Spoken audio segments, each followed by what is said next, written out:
This is my red cocoa, tonka bean and white chocolate ice cream. And it's so easy to make. Let me show you. Grated tonka bean over 350 grams of milk.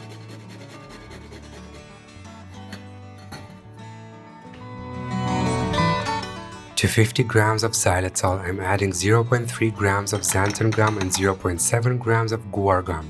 After mixing, add everything to 50 grams of red cocoa. And then, add 50 grams of skim milk powder. Warm the tonka milk to 40 degrees Celsius, and then add the dry ingredients while whisking constantly. Never stop whisking until the mixture reaches 80 degrees Celsius. Pour the hot cocoa cream over 150 grams of white chocolate. Blend it for a minute, and then pour in 350 grams of very cold whipping cream.